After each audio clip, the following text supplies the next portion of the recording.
Hey everyone, welcome back to the channel. I get asked this question a lot, and I also see this question a lot. If you had $500, what would you invest it in Pokemon sealed product?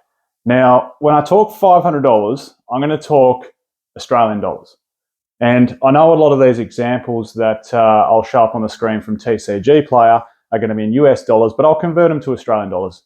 So what we're going to do today, I'm going to run you through some products that are sort of under 2 years old, and what I think are pretty damn close to retail. Some of them are probably still at retail, and some are very, very close to retail. So I think they're good products to pick up because, hey, they're still pretty close to retail.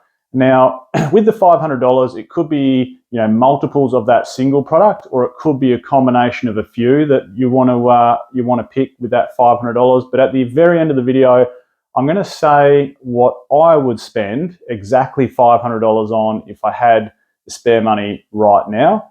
I'm going to show you the examples. It is going to be 3 of the examples that I bring up. I've picked 3 of them that I think I'd spend my $500 on as an investment. So let's get into it. Actually, before I do get into it, for those of you that watch, thanks heaps. Really appreciate it. I love how people have been commenting. Please leave me a comment below. If you had $500, what would you park your money in right now as an investment into sealed Pokemon products? A lot of people have also been asking if I can show off my complete collection. I will get around to that one day, so hold tight. It'll come. There's a lot stored in a heap of wardrobes downstairs, and there's just booster boxes upon booster boxes. So one day I think I might get it all out. Plenty of ETBs as well, plenty of heaps of stuff. So one day I might get it all out, see if I can lay it all out in a nice display, and I suppose do a bit of a run through of the complete collection, showing you guys everything. So that will come. Anyway, into it. So first product, and this is a bit of a no-brainer. And like I say, most things are at retail. This is probably the exception, or close to retail. This is definitely not at close to retail, but I still think it's a great pickup, and that is the Celebrations UPC. Which is weird because there's a discrepancy between US pricing and Australian pricing. So as you can see on TCG Player, it's listed at about $405 US. Now, if you do the conversion, I don't know exactly what it is. It obviously changes day to day. I think it's about $1.65, maybe $1.70, somewhere around there. So it means if you obviously times 405 by 1.6, you end up at like $650, which that's not how dear they are in Australia. They're still sitting around 500, 550 Australian dollars. We got this weird second wave of UPCs. It came out to the local gaming store. You could buy it on things like, for those of you who live down here, EB Games did a restock of Celebrations UPCs where they were selling at $250 per pop. That's $250 Australian, so about probably at the time, $140, $150 US. So they were cheap at one stage not long ago. So we had this weird second wave restock. I don't know if it was leftover supply or what it was, but they came out of the woodworks, and I think that's why they're a little bit cheaper here in Australia. So I think down here they're still a good pickup. You can get them around 500, maybe 550, probably top dollar. So I think that is a good pickup. We all know how good it is. It's got that metal Charizard, metal Pikachu sitting inside there. I think, 25th anniversary, this is going to go down as one of those great products from the Sword and Shield era. So I still think it's an awesome pickup at the price that it is. Second thing, again, from Celebrations, well, I've got 3 coming through Celebrations. I like the 25th anniversary. It's just got some nostalgia attached to it. These beautiful Kanto Tins. You can still pick up a box of the sealed tins. I think you get 10 per case or 10 per pack, however you want to say it. $134 US. So you're probably looking a touch over 200 Australian dollars. It's a nice, and if you can get the whole 10 sealed, it's even better looking, but it's such a nice looking little pickup there. It's got the original Kanto trio starters on there in Charizard, Charmander, Squirtle, and Bulbasaur, sorry. So it's a great little pickup. I think it's awesome to look at, great for the collection, and I think it's something that'll head north in value over time. Third thing from Celebrations, bit of a left field, but this Celebrations Pikachu Vmax collection, it's cool. It's got the figurine in there. So it might be a little bit of an oddball, so just throwing it in there, but $67. It's got Celebrations packs inside. It's got a few other packs. It's got the Pikachu figurine. Something with figurines in it always seems to tick along pretty good, and it's a fan favorite. It's got Pikachu in there, so can't see it going too bad. Next one I wanted to show you, and I think this is a really good pickup. particularly because of the waifu, again, forgive my terrible Australian accent, tax that's sitting around at the moment that people keep talking about. Really, it's just, it's a market trend. The market's shifted some serious attention to these cards, and the Marnie is obviously a big character in the Sword and Shield video game, and a big character throughout the cards as well. So I think this milk carton here at $74, which is probably 120 Australian, is a really good pickup. There's some good packs inside there. The promo is a really, really nice looking promo.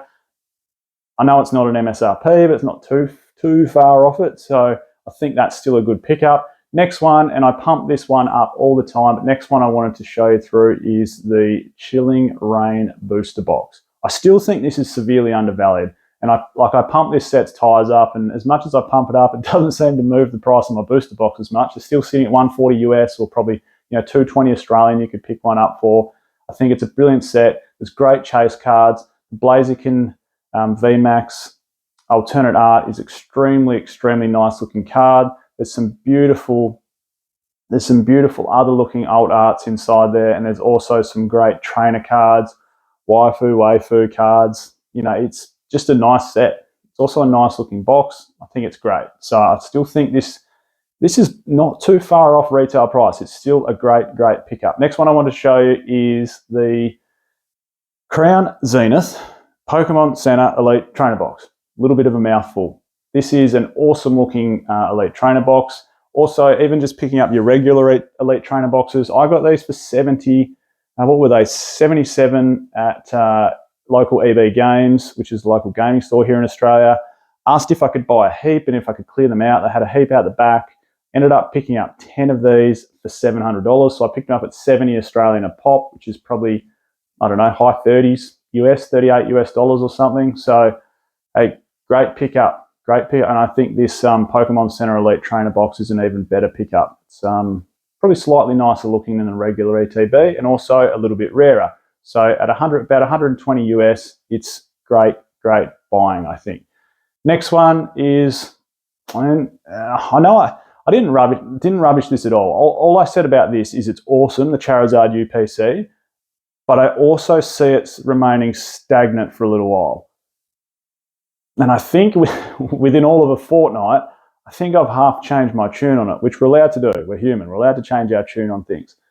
I can see this not staying stagnant for as long as I thought it would. I think it's going to turn around a little bit quicker.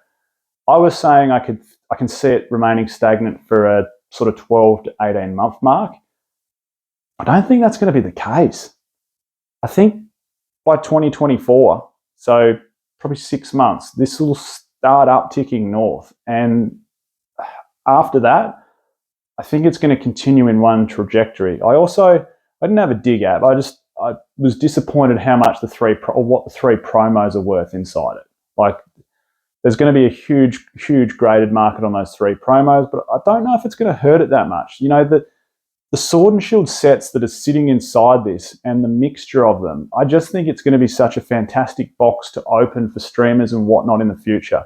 I haven't bought one yet because I thought it might hover around that sort of, what's it sitting at now? $100 US.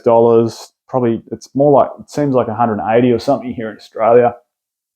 I thought it was going to hover around that for ages, so I was probably going to leave it another 6 months before I bought one, but I don't think I will now. I think I'm going to try and pick up a handful probably in the next couple of months. So great investment, still sitting at retail price, and I can see it moving north inside sort of 6 months. Next one I wanted to show you, real oddball from Pokemon Go set, the Dragonite V-Star box. Cool little box, I think this. I think there's 9 Pokemon Go booster packs sitting inside this, and only $30. It's not a bad pickup. It's still at retail price.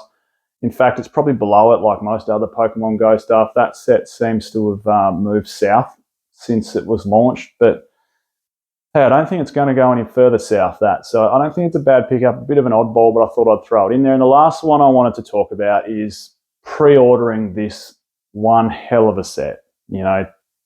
This is just a beautiful set. And whether it's this, the Scarlet and Violet 151 UPC, or whether it's the Japanese Pokemon 151 booster box, they're probably hovering around pretty similar prices, I imagine, maybe 240, 250 Australian maybe for both. So, awesome. Cannot speak more highly of these and picking them up. Sounds like there's too much on my radar and not enough money. Like I want Charizard UPCs. I want, yeah. Anyway, there's lots that I want. So whether this $500 is, 2 Chilling Reign booster boxes or 3 Charizard UPCs, whether you're buying multiples of each one or a combination of both, here's exactly what I would spend my $500 worth or $500 on if I had it right now. And it's hard because I really, really want that Charizard UPC, but I think I'm going to hold off 3 months. So here's the 3 that I've chosen. And I think if you dug hard enough, you'd get it for pretty much bang on 500 Australian. I'd pick up another Chilling Reign booster box. And if you dig hard enough and maybe use a discount code or something on eBay, I think you'd still be able to get one for 220 Australian. So there's 220 out of the 500. Then I would grab one of those Marnie milk cartons. I think they're really cool. It's a nice price point. It's got a beautiful promo inside it in Marnie from Sword and Shield. She sort of sets the tone for it. There's something different about her compared to a lot of the other female characters that Pokemon normally use. And I think if you dig hard enough, you might be able to find one for around that maybe $80 to $100 if you look hard enough. So there's, maybe $300 of our money spent. And pre-ordering a Scarlet and Violet 151 UPC would round us out.